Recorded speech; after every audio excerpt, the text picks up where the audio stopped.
بسم اللہ الرحمن الرحیم۔ السلام علیکم ورحمۃ اللہ وبرکاتہ۔ سورۃ الفاتحہ کی آیت نمبر 1 پر 7 اسباق اللہ کے فضل سے مکمل ہو چکے۔ آج سبق نمبر 8 ہے اور العالمین پر ہی ہماری ویڈیو جو ہے وہ 4 نمبر ہے۔ 3 ویڈیوز العالمین پر بن چکی ہیں، تو آج کے سبق نمبر 8 میں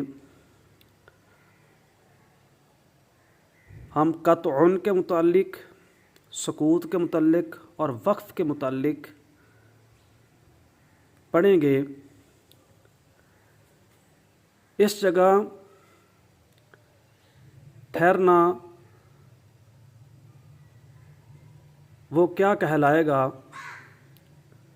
کب وہ قطع بنے گا، کب سکوت بنے گا اور کب وقف بنے گا، یہ آپ نے اچھی طرح سمجھنا ہے۔ تو قطع کا لغوی معنی ہے کاٹنا، اور قطع کی تعریف یہ ہے کہ کسی کلمہ کے آخر میں آواز اور سانس کو ختم کر کے آگے نہ پڑھنے کے ارادے سے ٹھہرنا، یہ قطع کہلاتا ہے۔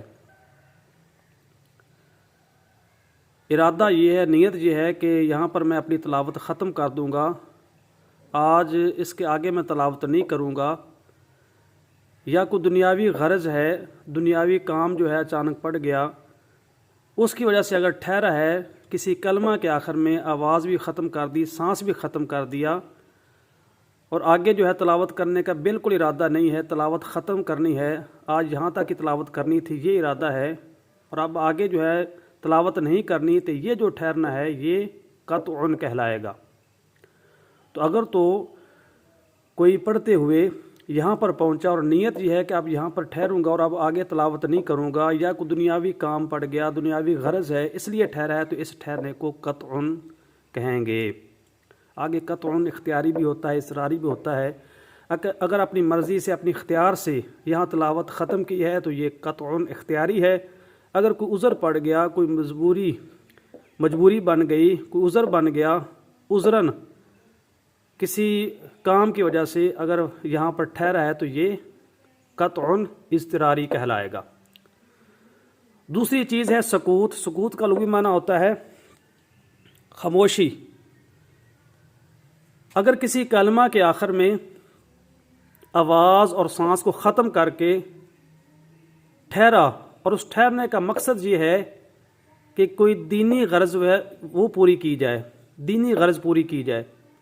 مثال کے طور پر یہاں پر اس کو گول دائرے کا پتہ نہیں چل رہا تھا، یا لا کا پتہ نہیں چل رہا، یا ایک کا پتہ نہیں چل رہا، تجویدی قوانین ذہن میں نہیں آ رہے، کسی سے پوچھنا ہے یا کتاب سے دیکھنا ہے یا ترجمہ دیکھنا ہے، کوئی بھی دینی غرض ہو، دینی غرض کے لیے اگر ٹھہرا ہے اور وہ ٹھہرنا زیادہ ہو جائے تو اس کو سکوت کہیں گے۔ یعنی دینی غرض کے لیے کسی کلمہ کے آخر میں آواز اور سانس کو ختم کر کے ٹھہرنا وہ سکوت کہلائے گا۔ تو سکوت اختیاری بھی ہوتا ہے، اپنی مرضی سے ایسا کرنا، تو یہ سکوت اختیاری ہے۔ لیکن اگر کوئی عذر بن گیا اور عذر وہ دینی ہے، دنیاوی نہیں ہے، کوئی عذر دینی بن گیا اچانک، تو وہ سکوت جو ہے نا اضطراری کہلائے گا۔ تو یاد رکھیں قطع کے متعلق حکم یہ ہے کہ جب قطع کیا جائے تو اس وقت جب دوبارہ تلاوت کا آغاز کرنا ہے تو اس وقت تعوذ بھی پڑھیں گے، تسمیہ بھی پڑھیں گے۔ لیکن اگر سکوت کیا ہے تو اس کے بعد اگر آپ نے دینی غرض پوری کر لی ہے تو اب تسمیہ پڑھیں اور شروع کر دیں، ٹھیک ہے۔ ہاں اگر کوئی تعوذ پڑھ لے تو پھر بھی جائز ہے، درست ہے، ثواب ملے گا، لیکن تقاضا نہیں ہے۔ ہاں قطع کے بعد جب بھی تلاوت کا آغاز کریں گے اور وہ ابتدا حقیقی ہوگی اور وہاں پر تعوذ پڑھنا بھی ضروری ہے اور تسمیہ پڑھنا بھی لازمی ہے، تسمیہ بھی پڑھیں گے۔ تیسری جو چیز ہے وہ ہے وقفن. اگر آپ یہاں ٹھہرے ہیں اور ٹھہرنے کے بعد اسی وقت آپ نے آگے تلاوت کرنی ہے تو وہ وقفن کہلائے گا.